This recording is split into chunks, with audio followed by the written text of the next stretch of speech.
So hey guys, welcome to my channel. Friends, আজি আপোনালোকৰ হৈতে DVD link accountৰ বিষয়ে আলোচনা কৰিম। DVD linkৰ full form হৈছে ডাইৰেক্ট বেনিফিট ট্ৰান্সফাৰ।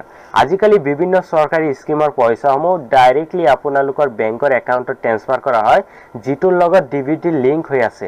মানে আপোনাৰ ধৰক 5টা একাউণ্ট আছে, 5টাৰ লগত আপুনি আধাৰ কাৰ্ড লিংক কৰাব পাৰিব, কিন্তু যিকোনো এটাৰ লগত আপোনাৰ DVD লিংক থাকিব লাগিব। সেই DVD লিংক থাকিলে আপোনাৰ আধাৰ কাৰ্ড নম্বৰ মাৰি আপোনাৰ যেতিয়া পইচাটো ট্ৰান্সফাৰ কৰা হ'ব সেই একাউণ্টত সোমাই যাব, ঠিক আছে।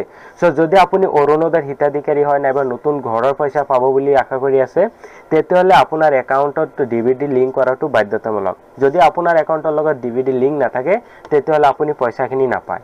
সো আপোনাৰ একাউণ্টত DVD লিংক আছে নে নাই সেইটো আপুনি কেনেকৈ চেক কৰিব সেই বিষয়ে আজি আপোনালোকক ডিটেইলছত দেখুৱাম।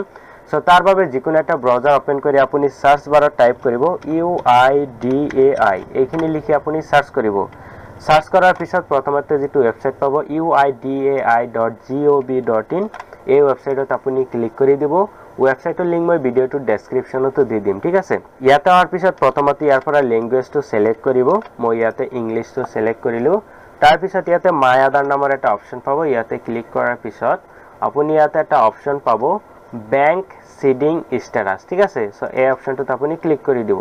তাৰ পিছত ইয়াতে এটা অপশন পাবো লগইন, এই অপশনটোত আপুনি ক্লিক কৰি দিব। প্ৰথমতে ইয়াতে আপোনাৰ যেটো আধাৰ কাৰ্ড নম্বৰ আছে আধাৰ কাৰ্ড নম্বৰটো টাইপ কৰিব। তাৰ পিছত ইয়াতে যেটো ক্যাপচা কোড আহি আছে এটো আপুনি চাই ইয়াতে ফিল আপ কৰিব। তাৰ পিছত লগইন উইথ OTP এই অপশনটোত ক্লিক কৰিব। ইয়াতে ক্লিক কৰাৰ পিছত আপোনাৰ আধাৰ কাৰ্ডৰ লগত যেটো মোবাইল নম্বৰ লিংক হৈ আছে তাতে আপোনাৰ এটা OTP যাব, সেই OTPটো আপুনি ইয়াতে বহাই দিব। তাৰ পিছত লগইন অপশনত ক্লিক কৰিব। ইয়াতে ক্লিক কৰাৰ পিছত আপোনাৰ আধাৰ কাৰ্ডটো ইয়াতে লগইন হৈ যাব। ইয়াতে চাব পাৰিব আধাৰ কাৰ্ডটো লগইন হৈ গৈছে। তাৰ পিছত তলৰ ফালে স্ক্ৰল ডাউন কৰিব, ইয়াতে এটা অপশন পাব বেংক সিডিং স্ট্যাটাস, ইয়াতে আপুনি ক্লিক কৰি দিব।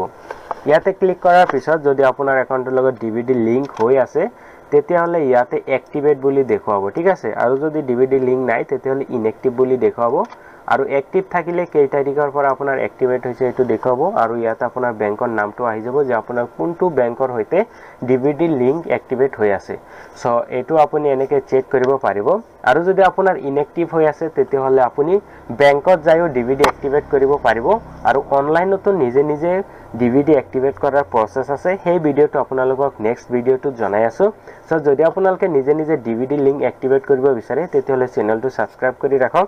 নেক্সট ভিডিওটো আপোনালোকক জনাম যে কেনেকৈ আপোনালোকে DVD লিংক নিজে নিজে কৰিব পাৰিব, ঠিক আছে। সো আজিৰ এই ভিডিওটো যদি আপোনালোকৰ ভাল লাগে তেতিয়াহ'লে লাইক কৰিব, শেয়াৰ কৰিব। আৰু যদি চেনেলটো সাবস্ক্ৰাইব কৰা নাই অনুগ্ৰহ কৰি চেনেলটো সাবস্ক্ৰাইব কৰিব।